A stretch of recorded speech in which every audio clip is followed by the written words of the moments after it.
நம்ம இன்னைக்கு பார்க்க போறோம் டிவிக்கு ஜெயிக்காதுன்னு சொன்னவங்களே அண்ட் இப்போ அவங்களோட நிலைமையை தான் நம்ம இந்த வீடியோல பார்க்க போறோம். அடுத்ததா அரசியல் பேச்சாளர் நக்கீரன் அவர்கள் மே 4ஆம் தேதி ரிசல்ட் வரப்போகுது. அந்த ரிசல்ட் வந்ததுக்கு அப்புறம் விஜய் மட்டும் மண்ணை கவ்விட்டா, அது என்ன மண்ணை கவ்விட்டா, மண்ணை கவ்வுவான். இந்த குழந்தைங்களை எல்லாம் தவறான வழிகளுக்கு போகாம பார்த்து வச்சுக்கோங்க. புரிஞ்சதா? மே 4ஆம் தேதி திமுக தான் ஜெயிக்க போகுது. கேட்டுக்க.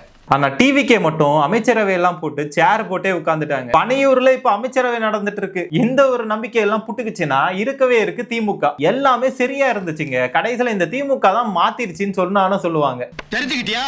அதுக்கப்புறம் ரிசல்ட் வந்ததுக்கு அப்புறம் தலைவர் ஒரே சோகம். ஏன் சார் அழுகுறீங்க சார்? சவுண்ட் வரலையே சார்? எல்லாரும் என்ன ஏமாத்துறாங்க. விஜய் ஜெயிச்சதுல சத்தியமா எனக்கு வருத்தம். இன்னைக்கு என்ன 7ஆம் தேதியா? மனசு ஆறல. என்னடா இவ்வளவாடா மட்டமா போயிட்டோம். கணக்கு பாத்தீங்கன்னா 1,30,00,000 பேர் 5,000 ரூபாய் வாங்கியிருப்பாங்க. ஒரு வீட்டுல 2 ஓட்டு பெண்கள் தான் வாங்கியிருப்பாங்க. பட் பெண்கள் அண்ட் ஹஸ்பண்ட சேர்த்து பார்க்கும்போது 2,60,00,000 பேர் வருது. சரி, ஒரு 60,00,000 பேரை கழிச்சுக்கோங்க. 2 கோடி ஓட்டாச்சு விழுந்திருக்கணும்ல.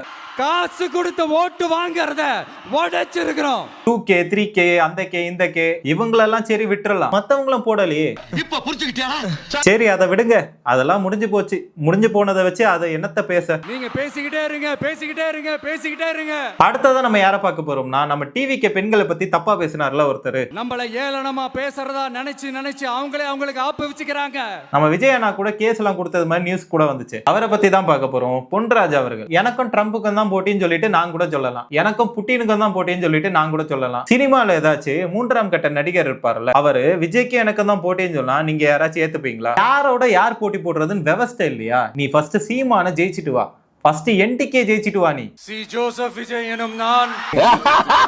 சீமான் வந்து 234 தொகுதியிலையும் கேண்டிடேட் போடுறாருல, நீயும் 234 தொகுதியிலையும் கேண்டிடேட் போட்டுட்டு சீமான் அவர்களை ஜெயிச்சுட்டு ஃபர்ஸ்ட் 3ஆம் கட்டத்துக்கு வந்து காமி. சி ஜோசப் விஜய் எனும் நான். விஜய் நடிகை அப்படிங்கறத நம்ம ஒத்துக்குவோம். அப்ப கூட நடிகை அப்படிங்கறத தான் நான் ஒத்துக்குவேன்னு சொல்றாரே தவிர அவர் ஒரு அரசியல் தலைவர்னு சொல்லிட்டு ஒத்துக்குவோம் சொல்லிட்டு அவர் ஒத்துக்கவே இல்லை. இனிமேல் ஒத்துப்பாருன்னு நினைக்கிறேன். சி ஜோசப் விஜய் எனும் நான். அது மட்டும் இல்லாம இந்த டிவிகே வெர்சஸ் டிஎம்கே நான் ஒத்துக்கவே மாட்டேன். அது கிரவுண்ட் ரியாலிட்டியே இல்ல.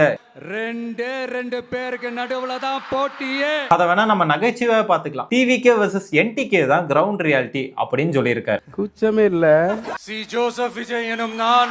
இதே மாதிரி அடுத்தடுத்த பாட்டு பார்க்கணும்னு ஆசைப்பட்டீங்கன்னா சேனலை சப்ஸ்கிரைப் பண்ணிட்டு உங்க ஃப்ரெண்ட்ஸ் அண்ட் ஃபேமிலி ஷேர் பண்ணி விட்டுருங்க. அண்ட் மறக்காம உங்களோட லிஸ்டையும் கமெண்ட்ல சொல்லிட்டு போங்க.